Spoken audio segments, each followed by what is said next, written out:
How's it going, people? I'm Zephyros, and welcome to my channel.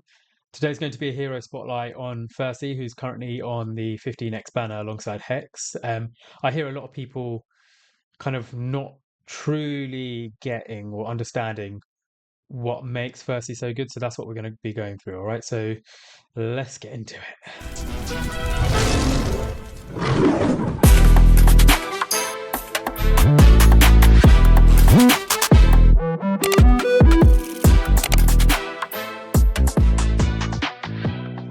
Now, before we get into Ferssi's kit and the build and things like that.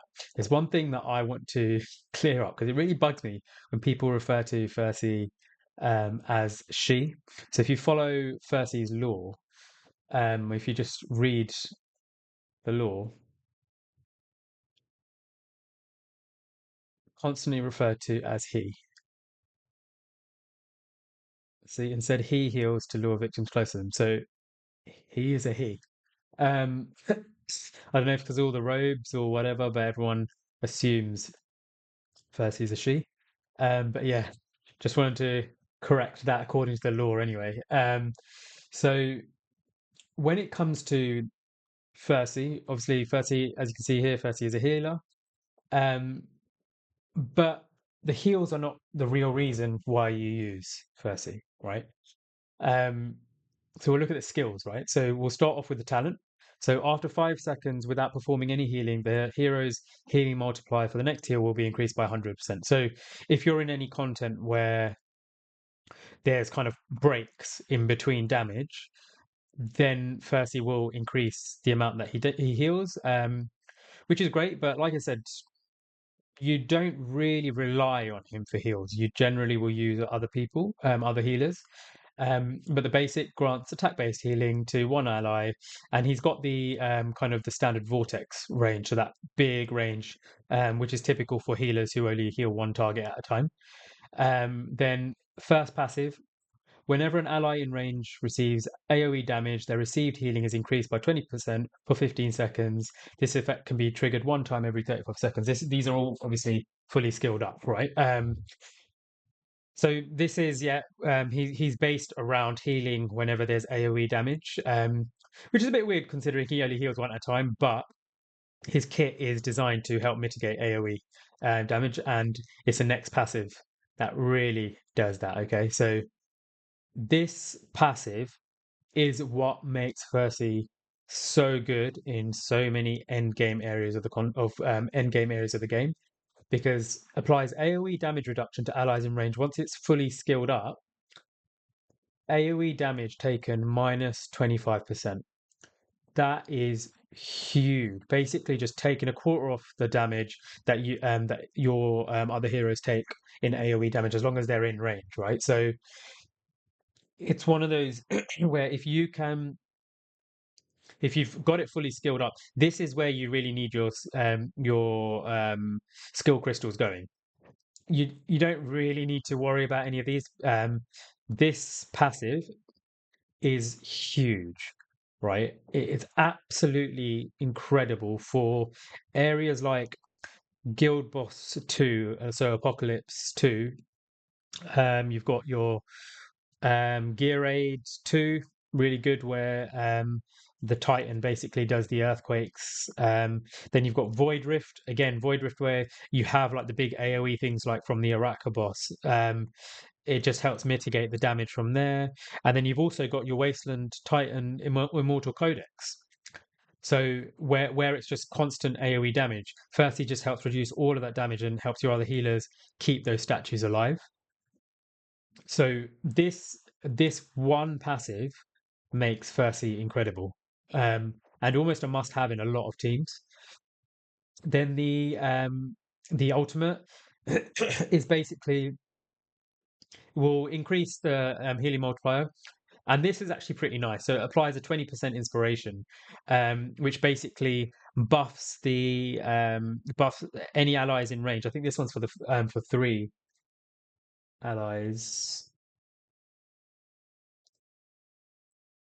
Oh yeah, here it is. Inspiration to 3 allied units. So whichever allies in your team have the highest levels of attack, Ferssi will just boost the top three, giving them a 20% increase to their attack based on Ferssi's attack, not the hero being buffed on Ferssi's. Okay. Um, so overall, he reduces the damage, the AoE damage that your heroes are taking, and then he also applies inspiration. It's a slightly smaller version of inspiration than like your Dolores, but still really, really useful. So in Guild Boss 2, I actually cycle it with Constance. So I'll use Constance for her inspiration, and then in between, I'll also try and use Percy's as well. So really useful for that. Looking at the awakenings with Percy, you don't really need Percy's awakenings, if I'm completely honest with you, right? So this one, Sans Bestowal, is triggered when it's triggered. Sorry, restores HP equal to 40% of Percy's attack to the target. So Sans Bestowal is this passive. Okay, so it's whenever there's AoE damage and she's just increasing her healing effect. It just her awakened one, his awakened one, sorry, just does it better, right? But again, you don't really use First for healing, so it's not that important. The attack, not bad for, is pretty standard for an A2 to just add 300 attack, but it's not bad because obviously it just means you just get a little bit more of a buff from the inspiration, so not bad. Um, this one just means that that increased healing effect from the AoE damage just happens more frequently on his A3. On his A4, just a bit of raid regen, pretty standard. And his A5 is just increasing healing multiplier again after receiving AoE damage. So they're all pretty. There's nothing like breaking or nothing broken or overpowered in these awakenings. You don't really need them. A0 Ferssi is more than good enough for the huge, huge, huge majority of just top teams out there. They do absolutely fine with just A0 Ferssi. Right. So now we come to what should you really be putting as an artifact? I don't think you need a golden scarab, if I'm completely honest with you. I think you could easily put on a euphoric orb just to just give a bit more speed to all the heroes around. You could Tyre's Bomb, Golden Scarab. The reason I put Golden Scarab, I haven't even bothered fully maxing, is just for that attack boost. That's it. The raid regen, obviously, it's nice just because it means it cycles through the ult quicker and is able to throw up the inspiration a bit more as well. So that's why I've opted for the Golden Scarab. But really and truly, like I said, it's not that important. Um, and the gear I've got Ferssi in, I use my Ferssi in Guild Boss 2. So as you can see, I don't even care about the attack. I really don't. He's only got 10k attack because I built him tanky. I put him in a HP set rather than putting him in an attack set. He's got attack speed here, healing effect. I'd really his build is not important as long as he can take a hit. He's built in nearly 40k HP, right? So again, I've not got him in an attack set. I've got him just in tanky gear. Obviously, got the HP rolls as well. HP rolls, bit of healing effect in there. So it's it's really not important him having all of that other stuff. Just make him survivable so that he can stay up and reduce the AoE damage everyone else around him. Right. So yeah, that's how I build him. You can choose to put more attack on him if you want.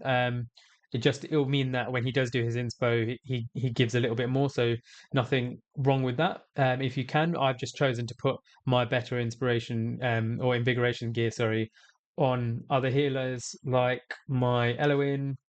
Um, who else have I chosen to put inspiration on over him? Pretty sure even my aliens in better inspiration gear. Yeah. So pretty much all of my healers will be in better invigoration gear because I just don't care about it on 30. It's not that important for where you're using him. Because bearing in mind, I do pair him with other healers like my Carnelian here, who again is in invigoration. So yeah, that's the build, right? So now areas of the game where you can actually use Firstly, so like I said, Guild Boss 2. So if you look into the best Guild Boss 2 teams, right? If we go to the world rankings, every team is going to be running Ferssi, right? You're not going to find very many teams in the top 100 that do not use Ferssi. Yeah. So look, haven't found one yet. We're past the top 20 now. They've all got Ferssi, right? There's a reason for it. Um, next place that you can use Ferssi. So if you're progressing, right, if you're still kind of early game, still trying to get through the gear raids, and you're finding that on gear raid 2, this Titan is just slamming you for too much damage. The Earthquake is just killing your heroes before your healers can keep them up. Ferssi is a great option because Ferssi will be reducing all the damage by 25%. So what you have to think is that then lowers the threshold for the gear that you need. You don't need your units to be as tanky because Versi's made it 25% easier, right? So next is the Immortal Codex, the healer Immortal Codex. So as I was saying before, that is again all AoE damage where the boss is doing, the Wasteland Titan is doing kind of big AoE hits. Ferssi again just makes it easier to tank. And then finally, Void Rift, like I said earlier, Araka boss is the big one where she drops those stones around your tanks and things like that. Ferssi just means that they will take less damage. So yeah, that's the basically the lowdown on Ferssi.